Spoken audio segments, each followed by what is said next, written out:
Mesdames et messieurs, bienvenue dans le dossier spécial. C'est un grand plaisir et un grand honneur pour nous d'être là chaque matin pour vous servir et pourquoi pas vous permettre d'avoir autant d'éléments sur certains sujets que nous amenons chaque matin.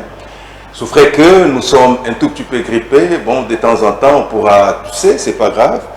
Mais le plus important, à notre avis, c'est d'échanger avec vous, de vous donner certaines informations pertinentes à notre disposition et pourquoi pas aussi de vous aider à analyser de façon approfondie certains sujets qui sont prévus à la fois dans les codes et aussi dans les règlements miniers. C'est très important. Mais aujourd'hui, spécialement, je viens m'adresser aux communautés locales. Vraiment, cette émission, je la dédie à toutes les communautés locales qui sont impactées par les différents projets miniers. C'est vraiment pour vous que nous allons réaliser l'émission de ce matin et nous osons croire que les différents membres des communautés locales qui nous suivent pourront peut-être tirer certaines notions pertinentes qui peuvent, pourquoi pas, les aider aussi à mener des plaidoyers en bon escient et pourquoi pas aussi associer dans le cadre de leur plaidoyer certaines organisations non gouvernementales qui sont également outillées en matière, par exemple, de RSE, responsabilité sociétale des entreprises, c'est très important. Je vous avais parlé de l'article 286 du Code minier. Dans cet article, on nous présente les différentes conditions. Mais en lieu et place de m'attarder sur les 4 conditions qui sont présentées dans l'article 286 du Code minier, j'aimerais plutôt qu'on puisse parler de l'article 196. Moi, j'ai toujours dit que l'article 196 du Code minier, c'est l'article clé-boa. C'est un article qui vous donne les conditions obligatoires. Je dis bien, qui vous donne les obligations et qui vous dit également à son alinéa D qu'à défaut de remplir une de ces obligations-là, le titulaire des droits miniers sera déchu. Ça, nous devons être clairs. Article 196 du Code minier. On nous présente 3 obligations. La première obligation, c'est commencer les travaux dans les délais. Ça, c'est une obligation qui est pertinente et je pense que de temps en temps, dans mes émissions, je reviens sur cette obligation. Je l'ai dit et j'insiste que l'émission d'aujourd'hui, je la dédie aux communautés locales. Et si vous me suivez dans toutes les provinces à vocation minière, parce que le dossier spécial est diffusé à travers la République démocratique du Congo, je vous prie, s'il vous plaît, de nous suivre parce que ça pourra vous permettre d'avoir des éléments qui puissent faire à ce que vous puissiez mener des actions de terrain. Pour que vous puissiez entrer dans vos droits, c'est important. L'entreprise doit commencer les travaux dans les délais. Alors, pour les travaux de recherche, c'est une année après avoir obtenu votre certificat de recherche. Pour l'exploitation, il vous faut au moins 3 ans après avoir obtenu votre certificat d'exploitation. Donc, ça, c'est la première obligation. La deuxième obligation, c'est aussi une obligation qui est très pertinente et j'aimerais aussi, pourquoi pas, que les différentes communautés locales qui me suivent mettent également ça en application. Donc, je parlais de respect du chronogramme prévu dans les cahiers des charges. Les chronogrammes doivent être respectés, s'il vous plaît. Les communautés locales se sont mises d'accord avec les titulaires des droits miniers. Et ici, quand je parle de communauté locale, je vois plutôt cette communauté qui est impactée par les projets, n'est-ce pas? Cette communauté qui est impactée par les projets. Et même dans l'esprit du Code minier, les communautés locales ne sont pas seulement des gens qui sont attachés au sol, ne sont pas seulement des gens qui vivent et qui dépendent de ces contrées-là, non. Même quelqu'un qui, de façon ancestrale, n'est pas lié à cette communauté, mais qui a acheté son terrain dans ce périmètre-là et qui y habite, même s'il ne partage pas, il n'est pas de la même tribu, ces communautés-là, mais parce qu'il a acheté son terrain, parce qu'il y a construit, parce qu'il y habite, il fait également partie des communautés locales qui est impactée par ces projets miniers. Donc, de ces côtés-là, je crois que dans les prochaines émissions, on y reviendra un peu en long et en large. Donc, les chronogrammes, mesdames et messieurs, doivent être respectés.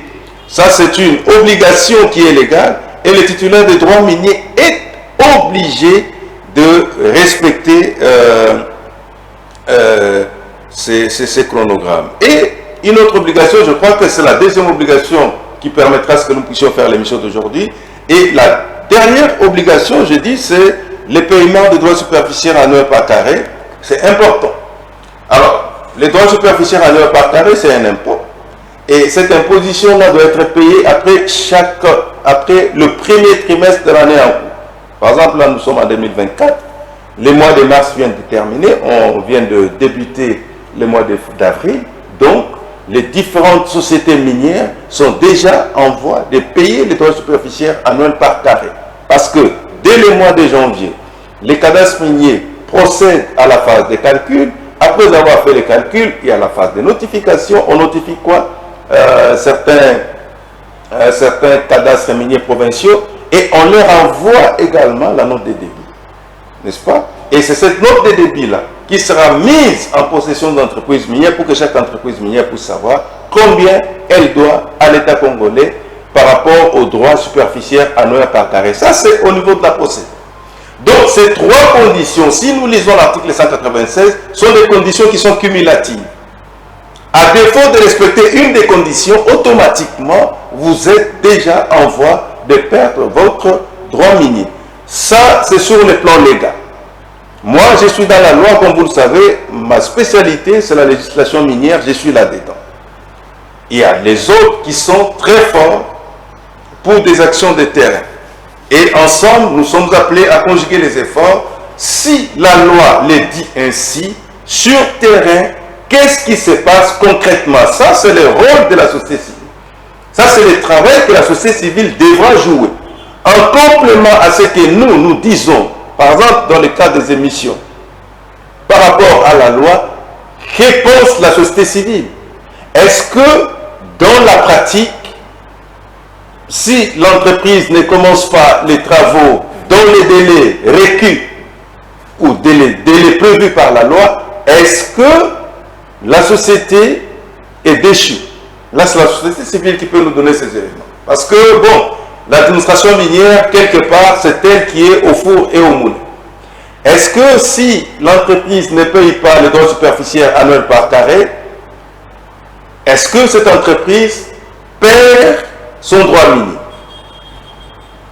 Est-ce que si le chronogramme prévu dans le cadre du cahier des charges n'est pas respecté, est-ce que l'entreprise perd son droit minier? Donc tout ça, ce sont des conditions pratiques, ce sont des situations pratiques, des terrains qui nous intéressent et qui peuvent également, pourquoi pas, nous aider à mener, pourquoi pas, des enquêtes complémentaires pour nous aider à ajuster et pourquoi pas, à écrire aux législateurs pour voir s'il y a moyen de renforcer davantage certaines dispositions du Code minier.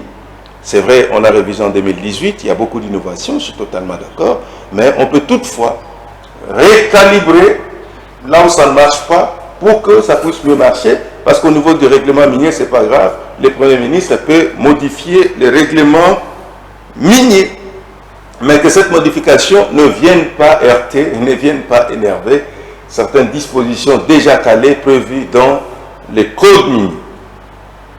Aujourd'hui, je l'ai dit, c'est une émission qui est spécialement dédiée aux communautés locales. Nous la faisons pourquoi? Parce que si nous prenons les deux premières obligations, notamment les droits superficiels annuels par carré, je l'ai déjà dit dans plusieurs émissions, ça c'est l'État congolais qui empoche parce qu'il y a un impôt, et cet impôt-là est partagé 50-50, un côté administration minière, et de l'autre côté, c'est le cadastre minier qui en prend. C'est vrai, il y a aussi une polémique entre la DGI et les cadastres miniers. Je crois que si je ne me trompe pas, je vais approfondir et je pourrais amener des éléments supplémentaires. Je crois qu'il y a déjà un arrêté interministériel pour mettre entre le ministère des Finances et le ministère des Mines pour que l'on puisse mettre d'accord, que ce soit ces services spécialisés de l'administration minière, les CAMI, et l'autre régie financière qui dépend du ministère des Mines, c'est-à-dire on doit les mettre d'accord pour que, au niveau de la clé de répartition, qui ne se pose pas un problème. Parce que si nous lisons l'article 402 du règlement minier, on nous a déjà présenté la clé de répartition de ces droits superficiels annuels par carré. Vous aurez 50% qui va au cadastre minier et vous avez 50 autres % qui va au niveau de l'administration minière dans son ensemble.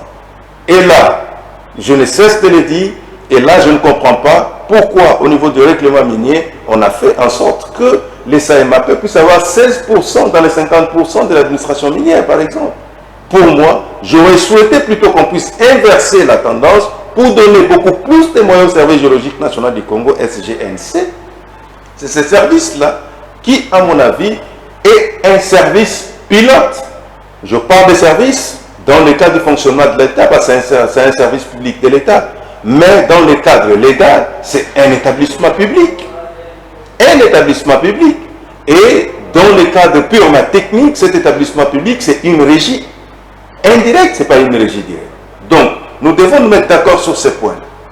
À mon avis, ce n'est qu'une parenthèse.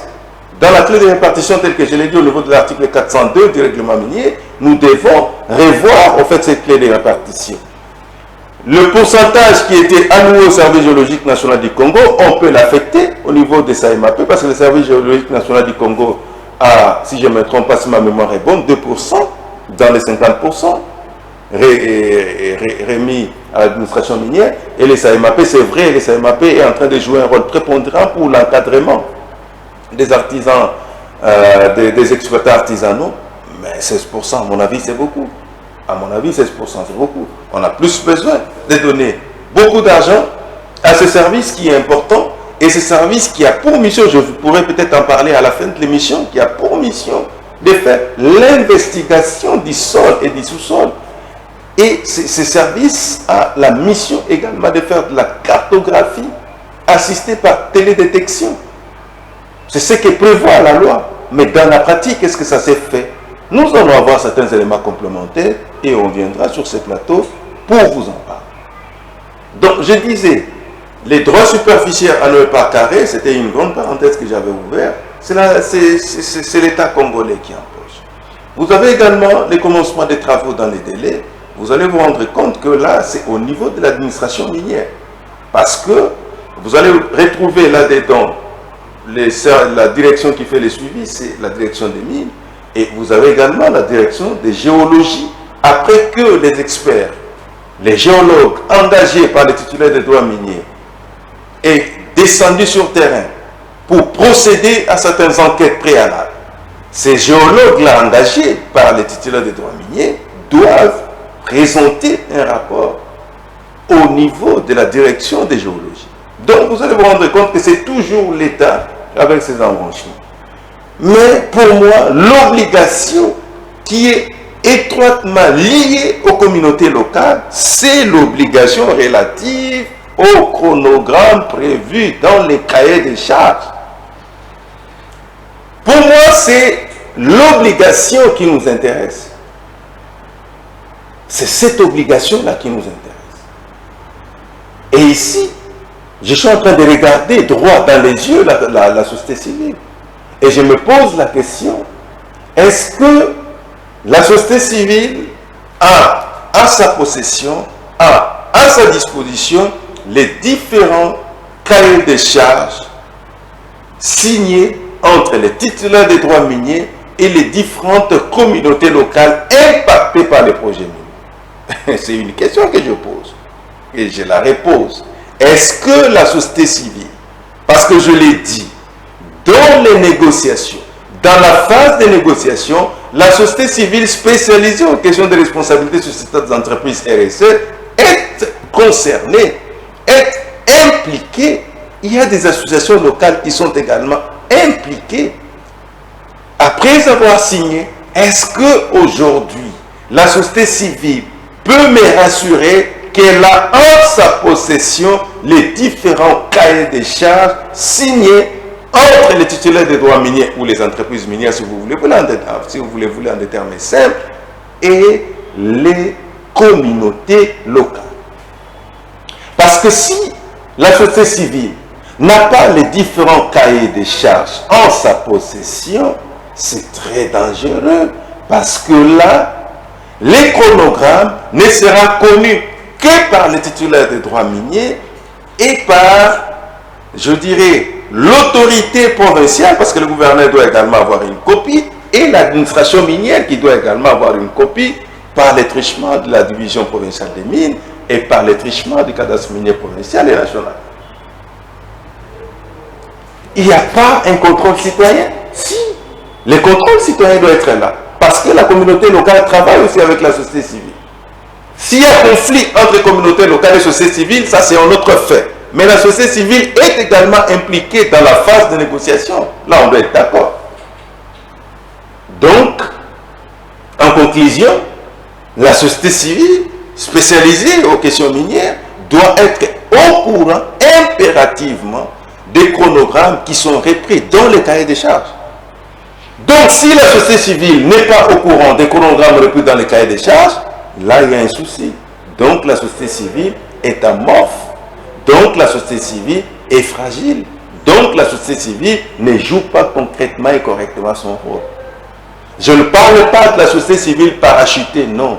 Je ne parle pas de la société civile qui est tombée comme un cheveu dans la soupe, non. Je parle de la société civile spécialisée aux questions minières. Et cette société civile qui travaille d'arrache-pied, qui est financée par les partenaires internationaux, laquelle société civile connaît. Et ici, je parle aux connaisseurs. Et ici, je suis en train de faire cette émission, j'ai dit spéciale, parce que ce sont les communautés locales qui m'intéressent dans cette émission. Même si les communautés locales n'ont pas toutes les notions possibles par rapport au cahier des charges, mais ces communautés locales sont assistées par la société civile. Et cette société civile est spécialisée aux questions de RSE, responsabilité sociétale des entreprises. Et c'est cette obligation qui m'intéresse. Vous, membres des communautés locales, est-ce que vous savez que si l'entreprise vient signer, je dis excusez-moi, je suis un peu grippé, excusez, vraiment excusez. Si l'entreprise minière signe un cahier de charges avec vous, communauté, est-ce que vous savez que dans le règlement minier, il y a un modèle type de cahier de charges? Ce modèle type doit être respecté à la fois par vous, communauté locale, et à la fois par l'entreprise minière. Est-ce que vous savez que dans le règlement minier, il y a un document important qu'on appelle directive, relative au cahier de charges. Et cette directive doit être respectée à la fois par les communautés locales et par les entreprises. Tout a été prévu et nous sommes appelés à respecter. Donc, si l'entreprise a signé les cahiers de charges avec vous, communauté locale, et que l'entreprise, dans le cadre de ces cahiers de charges, vous a promis de construire des barrages, vous a promis de construire des routes, vous a promis de construire des écoles, vous a promis de construire je ne sais quoi. Si cette promesse est coulée sous forme d'un document, lequel document est appelé cahier de charges, sur le plan des droits, ce cahier de charges, c'est un contrat. Et ce contrat lie deux parties, l'entreprise et vous. Vous vous obligez à faire et à ne pas faire. Ce contrat-là peut faire sortir ses effets juridiques. Et l'un des grands effets, avant même dans les instances judiciaires, les codes et les règlements miniers ont déjà prévu des sanctions quant à ceux. Le problème, c'est seulement de savoir est-ce que ces sanctions sont-elles appliquées. Donc, si les sanctions ne sont pas appliquées, il y a un problème à la fois dans l'approche de la société civile et dans l'approche de vous-même, communauté locale. Vous avez une entreprise qui vient chez vous et qui vous dit, bon voilà, il y a une obligation. Parce que même, ça a toujours été mon combat et je ne me lasserai pas. Est-ce que vous savez que le cahier des charges ne peut pas être signé lorsque l'entreprise a déjà commencé la production? Lorsque l'entreprise a déjà commencé l'exploitation. Ça, c'est en violation de la loi. Le cahier des charges est signé 6 mois avant l'exploitation. 6 mois avant la phase de production. J'ai dit 6 mois avant. C'est alors que le cahier des charges est signé. Mais qu'est-ce qu'on constate sur le terrain? Vous avez des communautés locales qui acceptent que l'entreprise vienne présenter les documents au niveau des autorités, parce qu'elle a déjà son droit minier. L'entreprise commence déjà à faire les travaux, commence déjà à exploiter, l'entreprise commence déjà à faire des bénéfices, et les communautés locales sont là. Elles assistent, elles les disent mots, et la société civile attend, les communautés locales attendent qu'on les appelle par l'entreprise pour leur dire, monsieur, venez, maintenant, au regard de telles dispositions, par exemple, l'article, c'est l'article qu'ils n'aiment pas, les entreprises n'aiment pas cet article, l'article 196. Au regard de l'article 286 du Code minier, bon voilà, nous allons... Non, monsieur. Non. Non, ça ne se passe pas comme ça.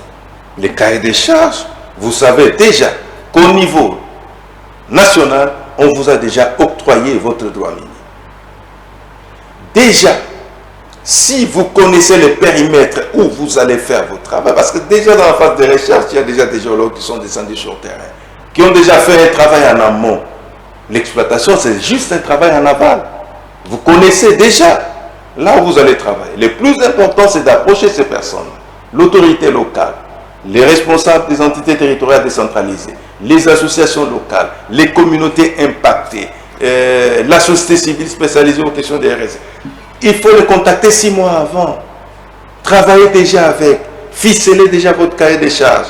Et les communautés ne seront là que en train d'attendre que vous veniez commencer ce que vous leur avez promis. Parce qu'il faut identifier les besoins prioritaires de ces communautés locales-là. Oh, qu'est-ce qu'on ne voit pas?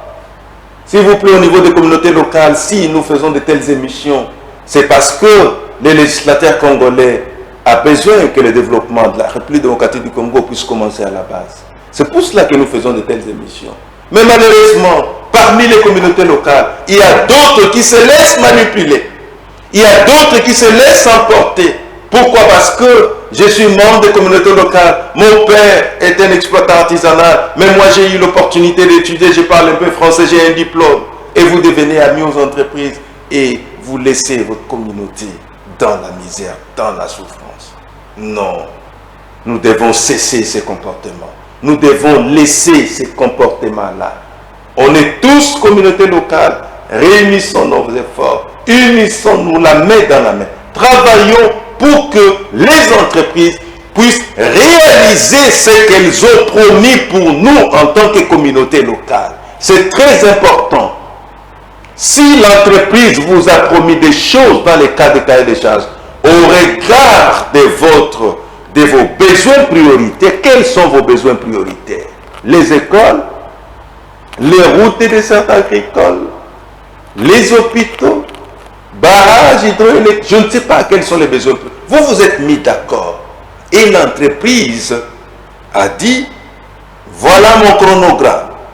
Je commence la fondation au mois de janvier, par exemple, et je veux finaliser jusqu'au mois de janvier de l'année prochaine. Vous serez là en train de l'observer. Pendant qu'il est dans la validité de son temps, ça ne sert à rien d'aller déranger l'entreprise, d'aller sommer l'entreprise. Vous ne pouvez vous lever que nous sommes au mois de janvier de l'année prochaine et vous réalisez que l'entreprise n'a rien fait par rapport à ce qui a été prévu dans les chronogrammes. Par rapport à ce qui a été prévu dans les cahiers des charges sur base du chronogramme dont vous avez signé et dont vous vous êtes mis d'accord. Et c'est alors que l'article 288 bis du Code minier entre en ligne de compte. Entre en ligne de compte.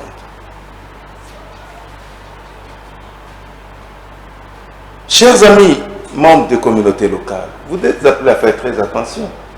Parce qu'il y a des organisations internationales qui se battent, des organisations non gouvernementales internationales qui se battent, qui mettent l'argent des contribuables de leur pays pour financer certaines organisations non gouvernementales locales afin de vous aider à mieux comprendre des choses que nous sommes en train de dire. Parce que si vous comprenez les choses que nous sommes en train de dire, cette information-là peut vous permettre de vous mettre en branle, peut vous permettre de vous mettre en action. Attention. Donc, nous ne devons pas bafouer les efforts que les autres peuples font pour nous. Vous connaissez que l'entreprise vous a promis que l'entreprise vous a dit ceci ou cela. Mais arrivé à échéance, l'entreprise ne l'a pas fait. Et tout le monde au sein des communautés locales croise les bras. Il y a un problème. Même la société civile ne parle pas. Il y a un problème. Non. Quand il y a non-respect, je dis bien, quand il y a non-respect par rapport aux engagements vis-à-vis aux obligations sociales, notamment les cahiers des charges. Mesdames et messieurs, membres des communautés locales, nous sommes appelés à connaître la procédure. Et cette procédure, c'est au niveau de la forme. Parce qu'en droit, si la forme n'est pas respectée, ça ne sert à rien d'aller au fond. Et ici, je vous présente la forme.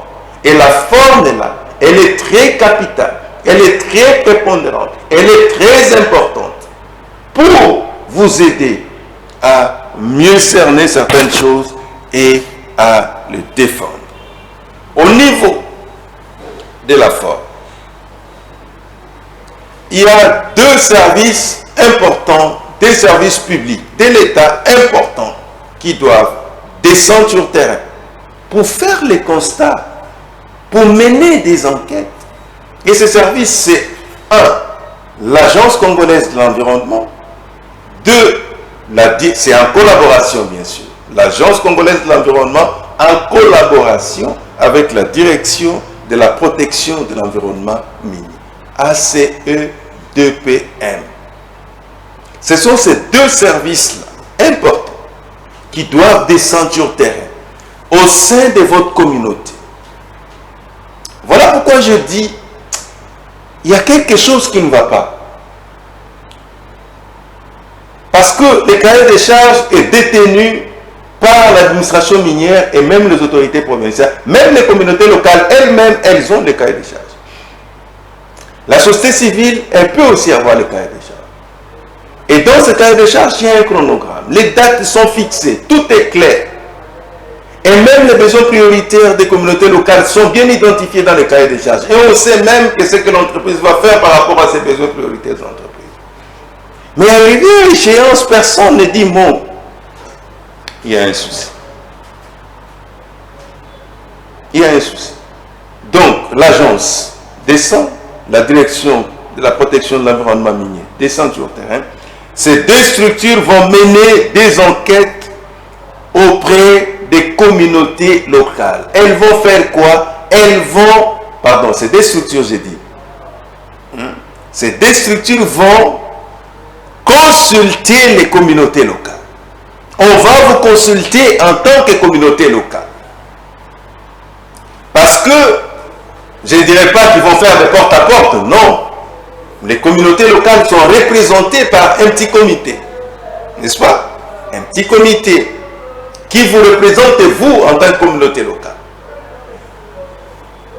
L'agence et la direction de la protection de l'environnement minier vont consulter les communautés locales au travers de vos représentants, c'est-à-dire des gens qui avaient signé les cahiers des charges avec l'entreprise. On va consulter et on va poser toutes les questions d'usage. On va leur dire, est-ce que effectivement vous avez signé les cahiers des charges avec l'entreprise? Oui. Est-ce que l'entreprise vous a promis ce qui est écrit dans les cahiers des charges? Oui. Est-ce que l'entreprise a déjà commencé des bribes de travaux? Non.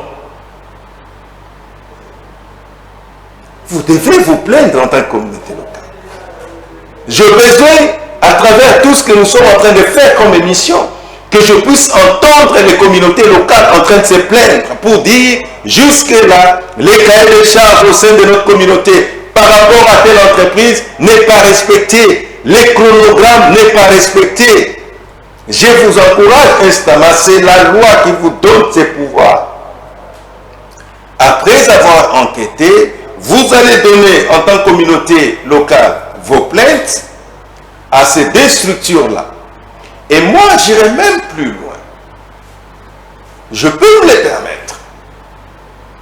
Si, en tant que communauté locale, vous réalisez que l'entreprise n'a pas respecté les chronogrammes prévus dans le cahier des charges, mais sollicitez qu'on vienne mener des enquêtes, parce que c'est ça la procédure. Les membres des communautés locales là, peuvent solliciter à ce qu'on puisse mener des enquêtes. Moi, je peux même vous aider. Si vous êtes très loin de Kinshasa, mon émission est sur Internet. Mon émission passe dans des chaînes locales. N'est-ce pas? Mon émission passe dans de différentes chaînes communautaires. Vous êtes en train de me suivre. Vous avez le numéro qui est là. Si c'est à la radio, on a piqué les sons et que je suis diffusé à la radio, c'est le 081 452 77 76. C'est le numéro par lequel vous pouvez nous contacter. 81 452 77 76. Écrivez-nous, consultez-nous. Écrivez à l'Agence congolaise de l'environnement, parce que c'est elle, en fait, qui chapeaute cette enquête en collaboration avec la direction de la protection de l'environnement. Écrivez pour dire, nous sommes communauté locale, par exemple de Fungurume, ça fait un bon bout, ça c'est un exemple, je ne dis pas que c'est ça, c'est juste un exemple.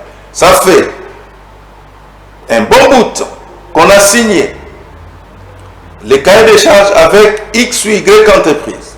Mais malheureusement, nous constatons qu'au regard de telles dispositions du code et du règlement minier, l'entreprise n'a pas encore respecté le chronogramme tel que ça a été repris. Et nous sollicitons, au regard de l'article 288 bis du code minier, que votre agence et la direction de la protection de l'environnement minier viennent procéder à l'enquête sur les sites afin de nous consulter au regard des faits qui nous opposent avec l'entreprise. Point. J'ai dit, je suis allé plus loin. Parce qu'il faut bousculer certaines choses. Peut-être au niveau de l'agence, ils sont trop pris par rapport à certains travaux qu'ils sont en train de faire. Peut-être au niveau de la direction, les gens sont trop pris. Mais à travers votre lettre, c'est déjà un document. Vous pouvez nous l'envoyer. On peut vous aider à les déposer, parce que la direction de l'environnement, là c'est juste derrière nous ici. On peut aller au niveau de l'agence congolaise de l'environnement, leur déposer la lettre, moyennant accusé de réception. On vous scanne l'accusé de réception, on vous l'envoie. Vous pouvez faire prévaloir ces documents, cet acte-là, vous pouvez le faire prévaloir même devant les instances judiciaires. C'est une preuve irréfutable. Ça, c'est une preuve irréfutable. Est-ce que je me fais comprendre? C'est irréfutable.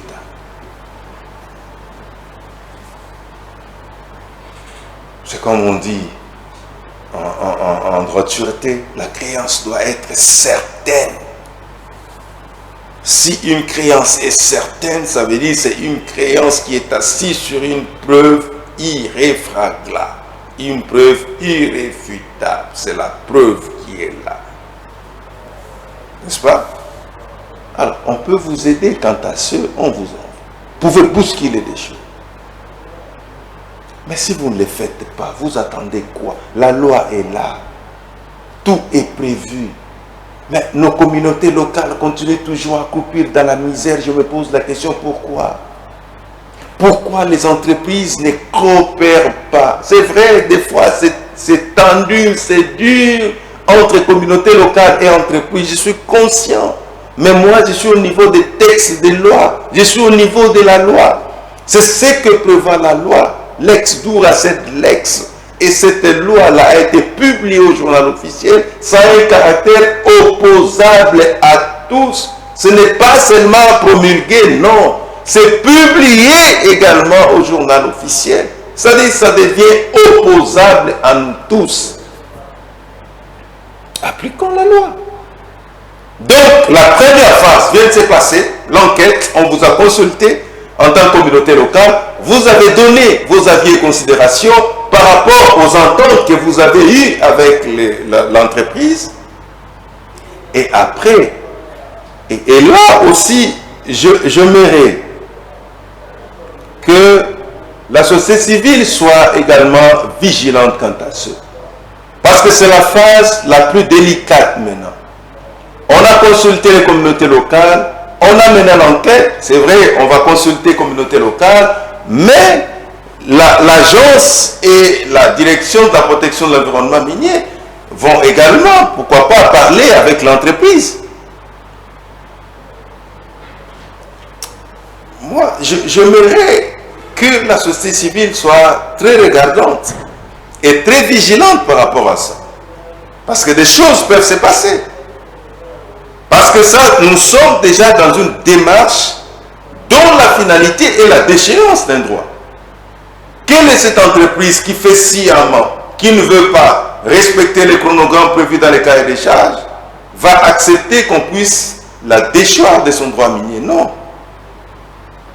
Et l'entreprise peut faire ce qui est peu orthodoxe avec les enquêteurs qui pourraient venir. Je mets au conditionnel, n'est-ce pas? D'où la société civile doit être vigilante. Les experts sont en train de comprendre ce que je suis en train de dire. Je ne veux pas le dire de façon claire, ça risque d'être des imputations. Je ne veux pas faire des imputations ici. Mais je dis, après la phase de l'enquête, on a consulté, les deux structures-là vont rédiger leur procès-verbal. Attention, c'est là où se posent les problèmes. Dans la rédaction du procès-verbal, ce procès-verbal, attention, doit être transmis et au ministre des Mines et au cadastre minier. Question, qu'est-ce qui est écrit dans ce procès-verbal? La loi ne nous dit pas qu'après avoir rédigé le procès-verbal, les enquêteurs vont aller auprès des communautés locales pour leur démontrer ce qui a été écrit. Parce que nulle part, il est écrit dans l'article 188 bis qu'ils sont obligés après la rédaction. Non, on nous dit seulement que ces derniers vont écrire après procès verbal de son constat. N'est-ce pas? Ils vont également transmettre ce procès verbal au ministre et au cadastre minier, dont je disais qu'ils ne sont pas forcément obligés de rentrer auprès des communautés locales pour leur dire, bon, voilà ce qu'on a écrit dans notre procès verbal. Non. Ils vont transmettre le procès verbal au ministre et au cadastre minier. Et le ministre, dans un délai de 10 jours, ouvrable après la fin de la période pendant ses engagements, signe. Le ministre va notifier l'entreprise. N'est-ce pas? Le ministre va notifier l'entreprise. Non, c'est le cadastre minier qui doit notifier l'entreprise. On mène l'enquête, on rédige le procès verbal, on transmet au ministre et au cadastre minier. Ces derniers, c'est-à-dire les cadastres miniers, va notifier l'entreprise pour dire, voilà, il y a un procès verbal qui vient de nous être transmis, conformément à l'article 288 bis du Code minier. L'agence et la direction de la protection de l'environnement minier ont mené des enquêtes. Voilà les faits qui vous sont imputables. Je suis au niveau de la démarche. L'entreprise maintenant, après un jour, c'est-à-dire comme j'ai dit, le cadastre minier va transmettre, mais dans un délai d'un jour, le cadastre minier va notifier à l'entreprise. Mais ce qui est intéressant, le code minier accorde 45 jours à l'entreprise minière pour présenter ses moyens de défense. C'est là où les choses deviennent très intéressantes. Vous aviez en amont une entreprise qui a signé un cahier de charges avec les communautés locales, qui n'a pas respecté le chronogramme. Si on n'avait pas bousculé au regard de l'article 288 du Code minier, l'entreprise n'allait pas réagir. Mais on bouscule maintenant l'entreprise pour dire, monsieur, nous on a envoyé des experts sur le terrain, voilà les constats, vous envoyez au ministre et au cadastre minier, les cadastres miniers notifient l'entreprise, maintenant cette entreprise-là est dans l'obligation de réagir. l'importance de pousser l'entreprise à réagir. Cette entreprise a 45 jours au regard des éléments prévus dans les constats ou dans les procès-verbaux rédigés par les experts de l'ACE et de la DPEM, va réagir. C'est là où les choses deviennent de plus en plus intéressantes. C'est là où les choses deviennent intéressantes. C'est-à-dire, hier, vous nous avez sous-estimés, vous avez trouvé que nous sommes inutiles parce qu'on est communauté locale, parce que nous n'avons pas de moyens, parce que nous ne valons pas devant vous. Mais ces communautés locales, la loi leur a donné ce pouvoir-là de s'exprimer par l'entremise de l'administration minière, et cette expression-là requiert une autre force, laquelle force est pris à bras le corps par son Excellence Monsieur le Ministre, et le ministre agit au travers du cadastre minier. Donc la position des communautés locales a une autre force, a une autre puissance. Je ne sais pas si je me fais comprendre, a une autre puissance. Donc en tant que communauté locale, si vous avez une entreprise minière qui travaille chez vous, mais qui n'arrive pas à respecter ce que elle-même avec vous, vous avez signé dans le cadre du cahier des charges, ne vous inquiétez pas, faites pression au niveau de l'Agence congolaise de l'environnement, faites pression au niveau de la direction de la protection de l'environnement minier. Ce sont ces services-là qui doivent descendre sur le terrain. Notifiez au directeur de cette direction-là. Il faut lui écrire, vous réservez copie au ministre et au cadastre minier parce qu'ils sont concernés. Vous écrivez au DG de l'agence, parce que là, ce n'est pas une direction sous tutelle du secrétariat général, non. L'Agence congolaise de l'environnement, c'est une entreprise publique. C'est en d'autres termes, une régie indirecte qui a l'autonomie de gestion, n'est-ce pas? Il faut écrire à l'autorité. Parce que là, la direction de l'environnement minier dépend directement du secrétaire général, c'est-à-dire il y a une autorité hiérarchique, n'est-ce pas? Il y a une autorité hiérarchique et la hiérarchie a beaucoup de pouvoir sous la direction. Par contre, l'Agence congolaise de l'environnement, c'est une régie qui est indirecte. Là, ce n'est pas une autorité hiérarchique, mais c'est une autorité de tutelle. L'autorité de tutelle également a un pouvoir. Et l'autorité de tutelle, là-bas, c'est le ministre de l'Environnement. C'est-à-dire, vous écrivez et à l'Agence congolaise de l'environnement, vous réservez copie, pourquoi pas, à l'autorité de tutelle, c'est-à-dire le ministre de l'Environnement. Il faut garder ces différentes copies-là. N'est-ce pas? Il faut garder ces copies jalousement. Et là, les choses vont bouger. Vous allez voir que les entreprises seront contraintes à être avec vous, à vous consulter de temps en temps pour vous dire, bon voilà, si je n'arrive pas à faire telle ou telle autre chose, parce qu'il y a telle ou telle autre contrainte, il faut qu'il y ait ce dialogue-là. Mais généralement, que se constate, nos communautés locales sont négligées, sont bafouées, nos parents, nos frères, nos jeunes sœurs, nos mamans, elles sont négligées, minimisées. On les considère comme étant des villageois, alors que ces communautés locales ont des droits. Des droits acquis, s'il vous plaît. Et là, bougez et bougez. Si l'entreprise ne fait pas recours dans un délai de 45 jours, tel que prévoit l'article 288, voilà, là s'ouvre automatiquement la voie des sanctions. Et ici, nous sommes au niveau de l'article 289 du Code minier. La sanction s'ouvre automatiquement. La sanction s'ouvre.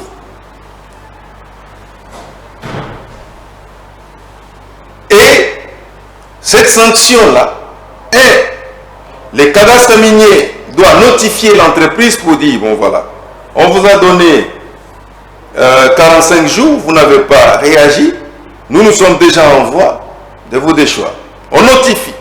Dans 30 jours, l'entreprise également doit exercer son droit de recours.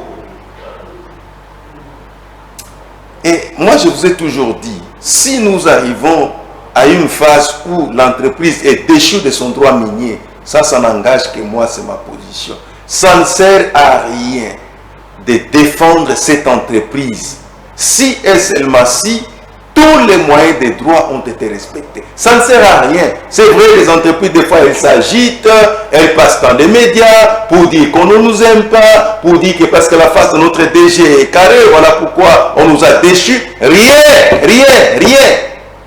Moi, en tant que spécialiste, vous ne pouvez pas venir chez moi pour dire on nous a déchus. Non, monsieur. Dans la première phase, après l'enquête procès-verbal, on vous a donné 45 jours. Exercez vos droits de recours. Vous ne l'avez pas fait. Après qu'on ait constaté que l'entreprise n'a pas exercé ses moyens de recours, on lui a encore notifié. Après notification, c'est déjà une première phase pour vous dire que nous sommes en voie de vous déchoir. On vous donne encore 30 jours. 45 plus 30, ça nous fait 75 jours. Pour que vous puissiez exercer vos droits de recours. Et les différents voies de recours sont prévus. Il y a l'arbitrage national, il y a l'arbitrage sur le plan international. Là, je n'en parlais pas. Je pourrais peut-être en parler dans les autres émissions. On vous donne tous ces moyens de recours. Mais généralement, vous allez vous rendre compte que certaines entreprises n'exercent pas ces moyens de recours. Et si l'entreprise n'exerce pas son droit de recours, la déchéance sera inscrite dans un registre et sera publiée au journal officiel. Et quand la déchéance est publiée au journal officiel, c'est fini. C'est fini. On vous retire les droits miniers.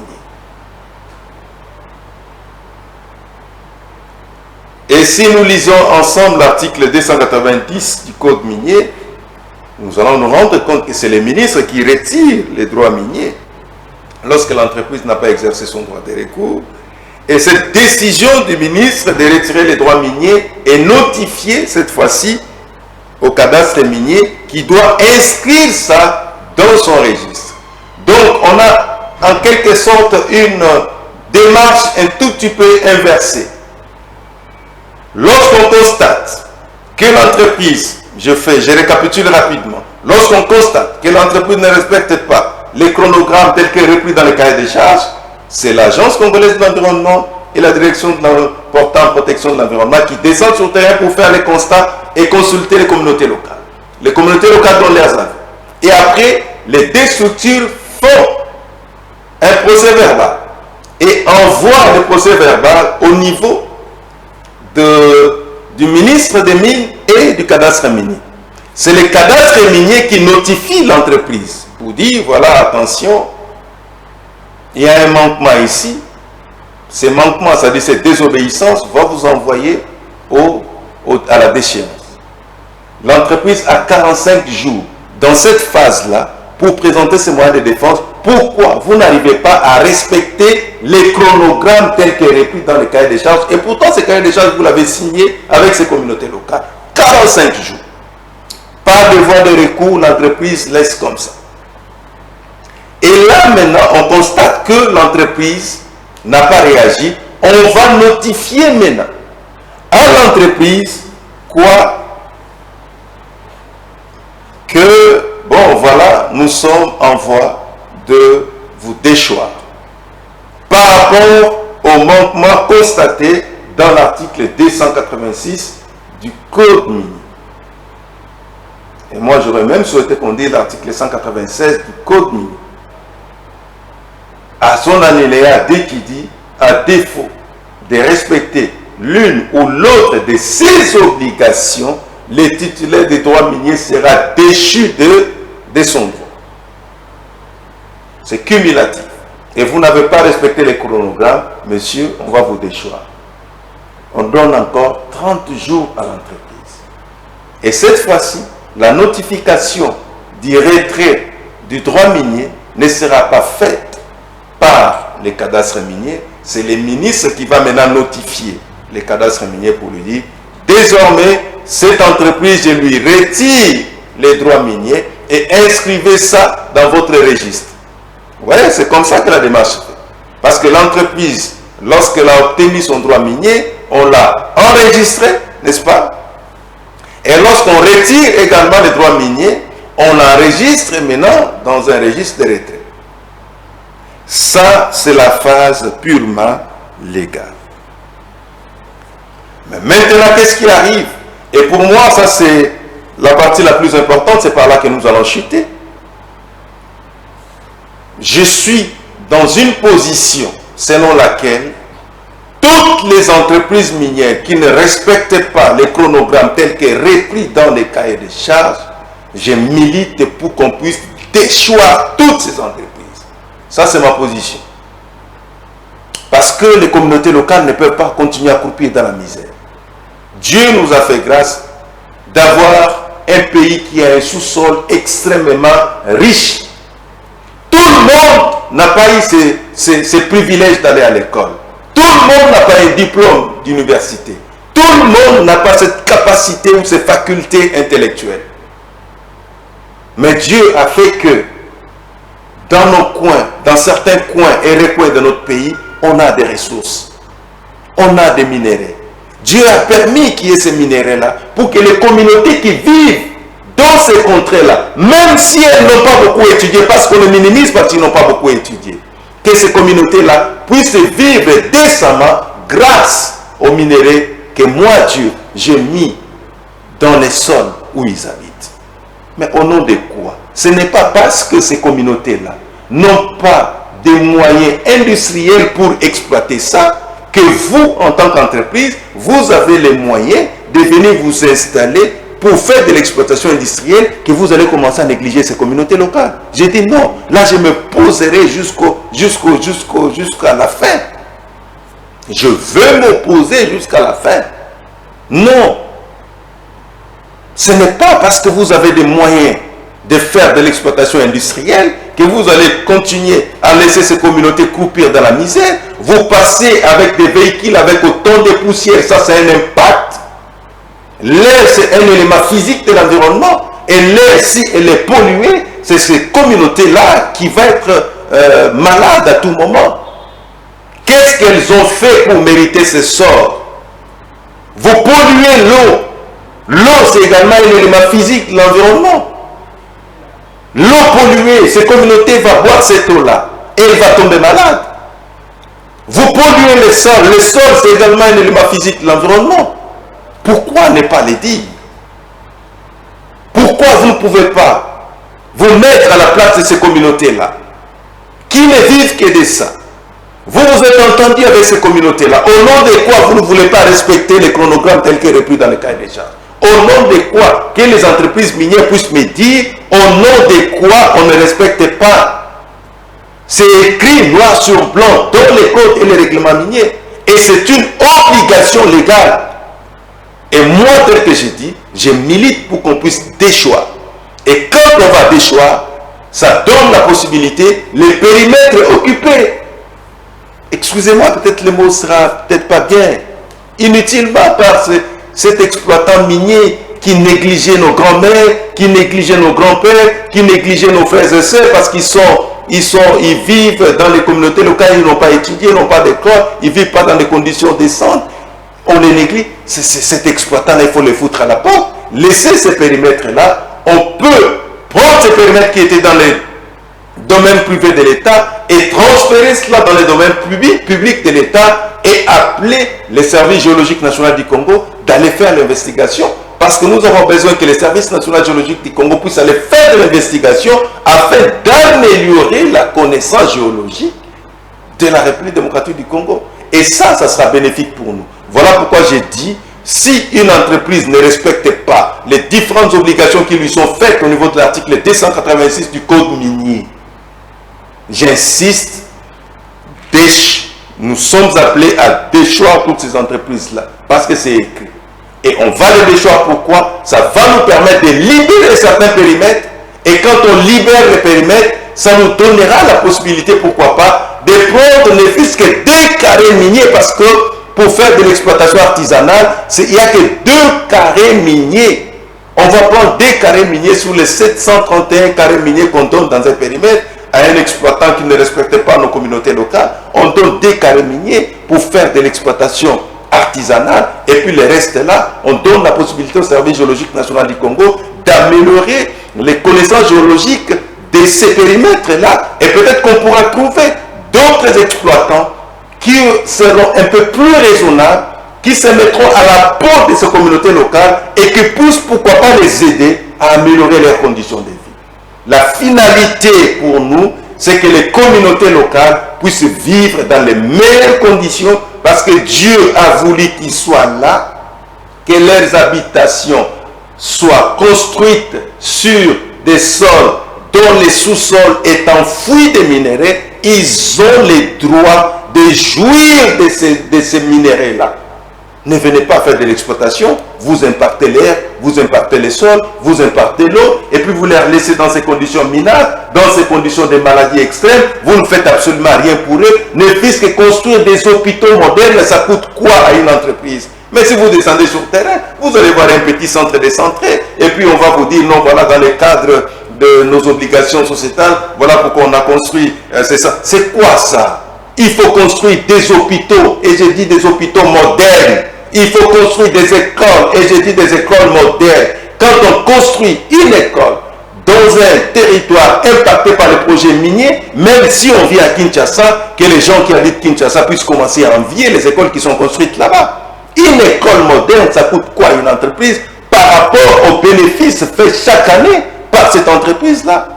Nous allons parler de 0,3%.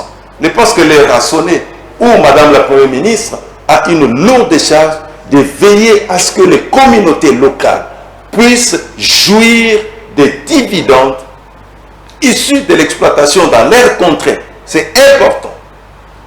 Nous avons fini aujourd'hui et je vous dis sincèrement merci. On a fini avec ces ras-le-bol.